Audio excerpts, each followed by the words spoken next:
Seimas imasi socialinės lyties, tos, kur žmogui priskiriamos 72 lytis, ne taip kaip biologiškai vyras ir moteris.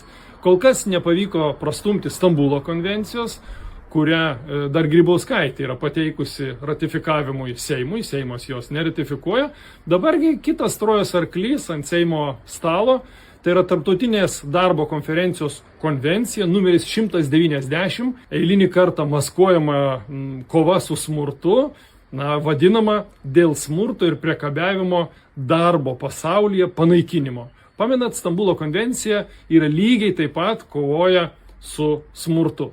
Konvenciją Seimui ratifikuoti šį kartą pateikė jau dabartinis Lietuvos Respublikos prezidentas vos prieš kelias savaitės, pasirašęs dekretą ir pateikęs nurodymą socialinės apsaugos ir darbo ministrei ją pristatyti Seime. Mes Lietuva, būdama Tarptautinės darbo organizacijos narė ir ES valstybė narė, esame įsipareigoję nuosekliai stiprinti darbuotojų teisių apsaugą ir konvencijos ratifikavimas yra logiškas žingsnis tęsiant šią kryptį ir įgyvendinant valstybės programinius tikslus susijusius su darbo aplinkos gerinimu, darbuotojų sauga, sveikata ir lygiomis galimybėmis. Nors maskuojama siektinų tikslų, tai panaikinti smurtą darbo pasaulyje, beje, kaip skamba socialistiškai arba komunistiškai netgi, ar ne?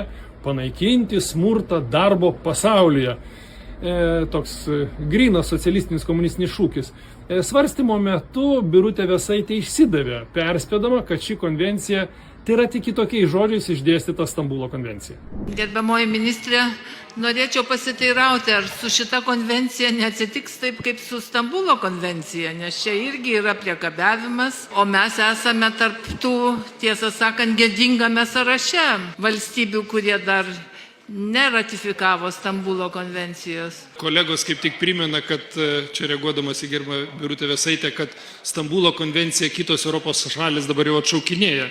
Jau kitas procesas eina, Estija, pavyzdžiui, ir panašiai. Esmė tame, kad šioje konvencijoje smurtas ir priekabiavimas dėl lyties yra apibrėžiamas ne biologinės arba ne tik biologinės lyties aspektų, bet ir socialinės lyties aspektų. Priėmus ją, turėsime ir savo vaikus mokyti, ir nacionalinę teisę atitinkamai konstruoti, ją perkelti, ir apskritai rūpintis, vadovaujantis, pacituosiu, integruotų ir į lyčių aspektą orientuotų požiūrių, įskaitant lyčių stereotipus, daugialypės bei susikertančias diskriminacijos formas ir nelygybę dėl lyties pagristus galios santykius. Priminsiu, kad lytis apibrėžiama ne tik biologinė lytimi, bet ir gender ideologija. Kaip visada, dokumente būna ir gerų, ir blogų dalykų. Iš tiesų, šitame dokumente yra dalykų, kurie yra sveikintini, kurie yra geri.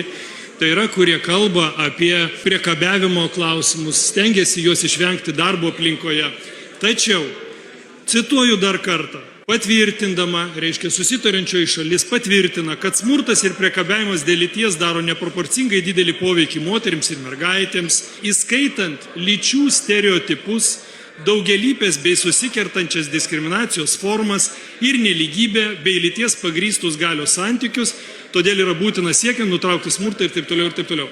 Klausimas buvo mano ministrei ir klausimas visiems čia salėje sėdintiems Seimo nariam. Ar kas nors galėtumėt man Lietuvos Respublikos teise apibrėžti, ką reiškia daugialypė bei susikertanti diskriminacija? Aš tokios savokos nacionalinėje teisėje negirdėjau ir nežinau. Ką reiškia lyčių stereotipai? Ir ar mes priėmę šitą konvenciją, jau priimame ir ideologiją, kad lytis turi savo stereotipus. Ir lyties pagrįsti galios santykiai. Vėlgi, ką nacionalinėje teisėje reiškia šitie dalykai? Nepamirškime, kad priimdami tokias konvencijas mes jas privalėsime įgyvendinti.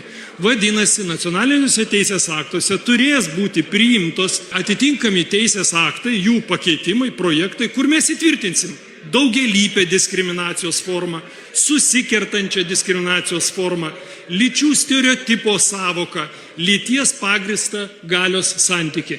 Mėly kolegos, siūlau pradžioje pagalvoti, ką mes turėtum ir ko mes norėtum nacionalinėje teisėje, o tada pulti priminėti tarptautinius teisės aktus. Ačiū. Ir kaip jūs galvojate, po to balsavo Seimas? Atkreipiau dėmesį į šį Trojos arklio projektą. Seimas vieningai nuo socialdemokratų iki pat konservatorių, visas absoliučiai Seimas draugiškai prabalsavo už pateikimo stadijoje, na ir tik tai 4 Seimo nariai, 2 šalia manęs ir Vitalijus Šeršniovas, kiek tolėliau, balsavo prieš. Žiūrėsim, kas bus toliau. Ir ar Seimas sugebės atsispirti spaudimui priimti gender ideologiją į Lietuvos nacionalinę teisę. O jūsų prašau, dalinkitės, žiūrėkit ir kovokim, kol dar galim.